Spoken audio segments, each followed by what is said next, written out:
Last class में अपने अपनी एग्जाम्पल 2.27 कंप्लीट करी थी. आज हम करेंगे example 2.28. Okay. After shift of origin and change of scale a frequency distribution of continuous variate takes the form as under. देखो, ओरिजिन और स्केल का कंसेप्ट आपको नहीं पता होगा अभी, वो भी मैं आपको जैसे ही नेक्स्ट आएगा तो मैं वो टॉपिक भी आपको पढ़ाऊंगी. बोलते कि शिफ्ट और ओरिजिन चेंज होने के बाद जो फ्रीक्वेंसी डिस्ट्रीब्यूशन है कंटिन्यूस वेरिएट की, कंटिन्यूस सबको पता है इंटरवल वाला केस होता है, ठीक है. Takes the form as under. उसने मतलब ओरिजिन और उसके शिफ्ट होने के बाद हमारे पास ऐसे इस फॉर्म में कुछ डेटा आया जिसमें हमारे पास स्टेप डेविएशन और frequency given I. Step deviation मतलब डी स्टेप डेविएशन मेथड कौन से मेथड को बोलते हैं हम, जिसमें हम डेविएशन लेते हैं, दैट इज डी की वैल्यू कैलकुलेट करते हैं. तो हमारे पास स्टेप डेविएशन मतलब डी आपको गिवन दिया है -4 -3 -2 -1 0 1 2 3. आपने देखा होगा डी की मोस्टली सेंटर वैल्यू 0 रहती है, अपर नेगेटिव होती है और लोअर पॉजिटिव होती है, ठीक है. और सेकेंड थिंग हमारे पास क्या गिवन है, 2 5 फ्रीक्वेंसी 2 5 7 13 21 16 8 और 3, ठीक है. If the mean and variance of the distribution are respectively, आपको मीन और वेरियंस गिवन दिया है डिस्ट्रीब्यूशन का विच इज 21.9 एंड 63.9725. मीन और वेरियंस आपके पास डिस्ट्रीब्यूशन का गिवन है, ठीक है. Find the original frequency distribution. आपको ओरिजिनल एक फ्रीक्वेंसी डिस्ट्रीब्यूशन को फाइंड करना है, मतलब ओरिजिनल क्वेश्चन को समझो. फाइंड क्या करना है कि हमारे पास देखो स्टेप डेविएशन डी भी गिवन दिया है जो कि हम बाद में निकालते थे, फ्रीक्वेंसी भी. लेकिन इस बार हमारे पास डेटा गिवन नहीं है, क्लास इंटरवल्स नहीं है, एक्स वैल्यूज नहीं है, तो इस बार हमें वही ओरिजिनल अपनी डिस्ट्रीब्यूशन फाइंड करनी है. तो कंफ्यूज बिल्कुल नहीं होना, क्वेश्चन को देख के बिल्कुल नहीं डरना है, बहुत ईजिली हम इसको करेंगे. देखो आपके पास जो गिवन है हमेशा उस चीज़ का यूज़ करते हैं हम जो हमारे पास गिवन होता है, लेकिन हमारे पास गिवन क्या है, मीन और वेरिएंस. बस इसी चीज़ से सोचना है कि मीन और वेरिएंस से एक्स कैसे आ सकता है. मीन का फॉर्मूला आपको पता है, हम डी वाला यूज़ करेंगे. क्यों? क्योंकि हमारे पास डेविएशंस गिवन है. तो मीन का फॉर्मूला होता है X bar equal to A plus H summation of F D upon N. अब आप बोलोगे मैम एक्स बार तो है, ए नहीं है हमारे पास, एच नहीं है हमारे पास, क्योंकि ए कहाँ से आएगा, ऑब्जर्वेशन से, वही नहीं है. एच कहाँ से आएगा, ऑब्जर्वेशन से, क्लास इंटरवल का डिफरेंस, वो भी नहीं है. हमारे पास सिर्फ एफ ओ डी है और कैपिटल एन है, ठीक है. कोई बात नहीं, इसी को यूज़ करेंगे, ठीक है. एफ ये है ना, सबमिशन ऑफ एफ डी निकाल सकते हैं क्योंकि हमारे पास डी भी है और एफ भी है. हमें क्या चाहिए, सबसे पहले एफ डी. तो फर्स्ट कॉलम बना दो अपना एफ डी का, ठीक है. तो क्या हो जाएगा, एफ डी मतलब ये 2 इंटू -4 दैट इज -8, 3 इंटू -3 × 5 -15. बस इसको मल्टीप्लाई करते जाओ, आपके पास एफ डी आ जाएगा. तो लास्ट में सबमिशन ऑफ एफ डी आ जाएगा, ठीक है. अब पहले सिर्फ एफ डी के कॉलम से आपने एक्स बार निकाला. एक्स बार आपको गिवन भी दिया, मीन आपको गिवन दिया 21.9 आपने लिख लिया. सिग्मा स्क्वायर आपको गिवन दिया 63.9725, ठीक है. और अब डी की वैल्यू हमें पता है क्या होती है, एक्स माइनस ए अपॉन एच, ठीक है. बट आपके पास ए नहीं है इस केस में, तो डी को हम सॉरी आपने तो निकाल दिया यहाँ पर, डी हमारे पास ऑलरेडी था, लेकिन हमें ए भी चाहिए यहाँ पे, तो वो हम अभी हमारे पास नहीं है, उसको हम एज इट इज रखेंगे. एक्स बार की वैल्यू हमने पुट कर दी 21.9, ए हमारे पास नहीं है वैसे रखा, प्लस एच हमारे पास नहीं है वैसे रखा. सबमिशन ऑफ एफ डी हमारे पास -9 आया and divide by capital F that capital N that is frequencies का सम हमारे पास 75 आया. Clear. And sigma square, second thing देखो, सिग्मा स्क्वायर का फॉर्मूला क्या होता है, अभी हमने पीछे पढ़ा था एच स्क्वायर डी वाला, सबमिशन ऑफ एफ डी का square upon N minus summation of 1 upon N summation of F D का होल स्क्वायर, ठीक है. अब आपके पास एफ डी तो है, एफ डी स्क्वायर नहीं है, पहले डी का स्क्वायर करना है. मैंने वही बताया, इस बुक में थोड़ा सा एक कॉलम छोड़ा होता है डी स्क्वायर का, क्योंकि बच्चे कर लेते हैं, बट फिर भी आपको अपनी समझ के लिए प्रॉपर एक डी स्क्वायर का कॉलम भी बनाना है. उसके बाद एफ इंटू डी स्क्वायर को मल्टीप्लाई करना है, ठीक है. तो डी स्क्वायर देखो, डी स्क्वायर क्या है, 4 का स्क्वायर करेंगे 16 को 2 से मल्टीप्लाई करेंगे 32, तो फर्स्ट वैल्यू आ जाएगी 32. सिमिलरली 3 का स्क्वायर 9 को 5 से करेंगे 45, 2 का स्क्वायर करेंगे 4 को 7 से करेंगे 28. ऐसे ही सारी वैल्यूज आती जाएंगी और लास्ट में आपके पास submission of F D square आ जाएगा विच इज 193, जो कि आपको यहाँ पे चाहिए, ठीक है.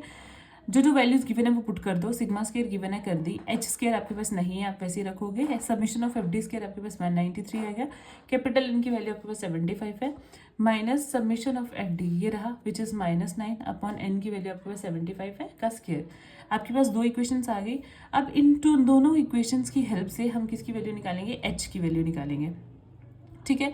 आपके पास ये वैल्यूज आ गई. अब इसको सॉल्व करना है यहाँ से, इसमें तो कुछ भी आपके पास पेंडिंग नहीं है, तो यहाँ से हम एच स्क्वायर निकाल सकते हैं. इस पूरी वैल्यू को पहले ब्रैकेट के अंदर सॉल्व करो, इसका स्क्वायर करेंगे, सारी वैल्यू को ब्रैकेट के अंदर सॉल्व करके एच स्क्वायर की वैल्यू हमारे पास फाइनली निकल के आएगी 5, ठीक है.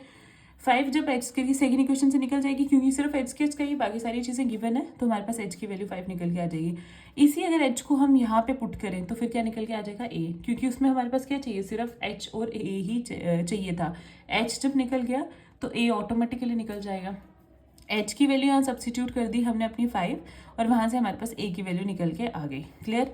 लेकिन बात सिर्फ यहाँ पे खत्म नहीं होगी, हमें निकालना क्या, बेसिकली हमें निकालनी है क्लास फ्रीक्वेंसी डिस्ट्रीब्यूशन निकालना, मतलब हमें अपनी ऑब्जर्वेशन चाहिए, डिस्ट्रीब्यूशन नहीं है हमारे पास। तो हम क्या करेंगे, hence the mid value of the class corresponding to D is 0। हमको पता है कि मिड वैल्यू अगर डी के कॉरस्पॉन्डिंग देखें तो वो 0 आती है। ठीक है। Is x is equal to a, तो x is equal to a, मतलब एक्स अपनी मिड वैल्यू को ले सकते हैं, और मिड वैल्यू मान के चलते हैं कि वो ऑब्जर्वेशन हमारी ए है, क्योंकि हम ए आपको अपनी क्या लेते हैं, मिड वैल्यू लेते हैं, लेकिन मिड वैल्यू का जो डेविएशन है वो हमारे पास 0 है। ठीक है। इसका मतलब हमारी मिड वैल्यू की वैल्यू कितनी आ रही है, 22.5, मतलब हमने निकाल दी है, विच इज 22.5। तो ये एक्स की वैल्यू हमें जो मिड वैल्यू है वो मिल गई 22.5। लेट x1 एंड x2 अगर हम अपनी लोअर और अपर लिमिट लेते हैं क्लास की, क्योंकि हमें क्लास इंटरवल में निकालना है, फ्रीक्वेंसी डिस्ट्रीब्यूशन का केस है, तो हमने क्या, कंटिन्यूस वेरिएट की बात हो रही है, तो हमने क्या किया, लोअर और अपर लिमिट को लेट कर लिया। मिड वैल्यू कैसे निकलती है, x1 plus x2 upon two करके, तो मिड वैल्यू एक हमारे पास आ भी गई है, क्योंकि ए को भी हम मिड वैल्यू बोलते हैं। अगर आपको याद हो कैसे लेते थे, ए देखते थे कि सबसे नंबर ऑफ टर्म्स इवन है या ऑड है, ऑड होती थी तो मिड वैल्यू को चूज करके उसके देखते थे कि किसकी हाईएस्ट फ्रीक्वेंसी है, और हाईएस्ट फ्रीक्वेंसी के कॉरस्पॉन्डिंग जो आपकी एक्स की वैल्यूज होती थी वो आपकी ए की वैल्यू बन जाती थी, तो मतलब वो मिड वैल्यू होती थी।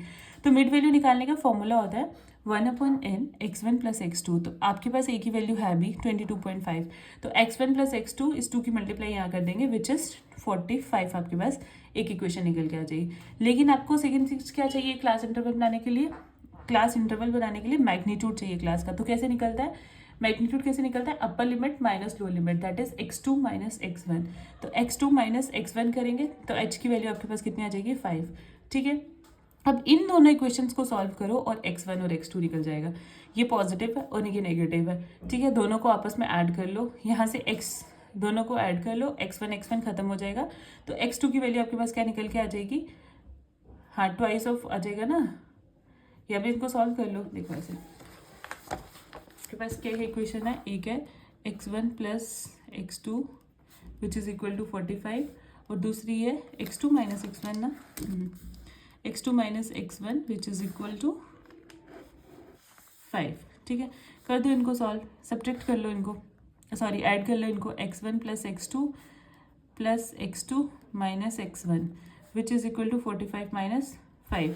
तो आपके पास क्या आ जाएगा, यहाँ से आपके पास x1 कैंसिल हो जाएगा, twice of x2 which is equal to 40 आ जाएगा, और x2 की वैल्यू आपके पास 20 निकल के आ जाएगी। ठीक है, 20 निकल के आ जाएगी। देखो तो वैसे ही सिमिलरली x2 की वैल्यू, सॉरी x1 की वैल्यू 20 निकल के आई है,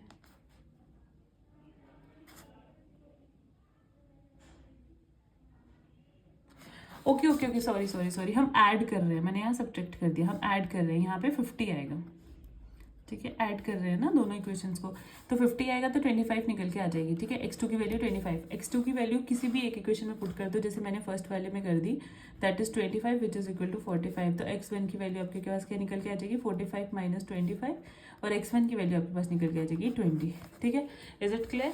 बस यहाँ से हमें x1 और x2 मिल गया, 20 और 25। तो इसका मतलब hence the class interval corresponding to d equal to 0, x2 minus x1, क्योंकि d हमने मिड वैल्यू ली थी, मिड वैल्यू हमारी ये निकल के आएगी, तो x1 तो x2 कॉरस्पॉन्डिंग हमें 20 और 25, मतलब मिड वाला जो हमें क्लास इंटरवल है वो मिल गया 20 से 25 तक जा रहा है। ठीक है, लेकिन since the magnitude h of the class is 5 है, तो क्लास बिफोर द, इससे अगर पहले वाली क्लास देखें तो क्या होगा, इट मीन्स वो क्लास हमारी कहाँ से कहाँ तक होगी, 15 से 20 तक, तभी तो 20 से 25 जाती है नेक्स्ट वाली।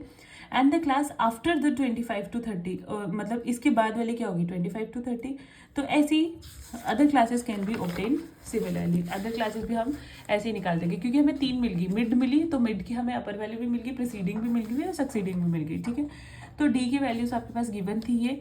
ठीक है, उसके बाद मिड वैल्यूज आपके पास, पहले आप क्लास इंटरवल बना लो 0 to, अच्छा अगर हमारे पास मिड वैल्यू कहाँ गया, हाँ 20 to 25 थे, तो उसके ऊपर क्लास इंटरवल 15 to 20 जाएगा, 10 to 15 जाएगा, और कितनी थी हमारे पास टोटल ऑब्जर्वेशन,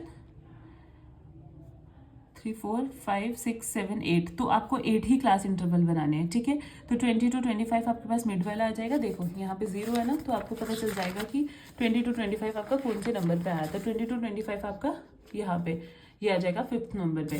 तो बस 5th के ऊपर वाले जितने भी क्लास इंटरवल बच गए वो हम लिख लेंगे, खुद बन जाएंगे हमारे पास, क्योंकि हमें डिफरेंस और पता चल गया और x1 x2 की वैल्यू पता चल गई। तो बस वहीं से ये फ्रीक्वेंसी हमारे पास गिवन थी। अब इसी की हेल्प से आपको x वैल्यूज़ निकालनी है, तो वो दोनों को ऐड करके 2 से डिवाइड करके आपके पास आराम से x वैल्यूज़ आ जाएंगी, उसमें कोई भी प्रॉब्लम आपको नहीं आएगी।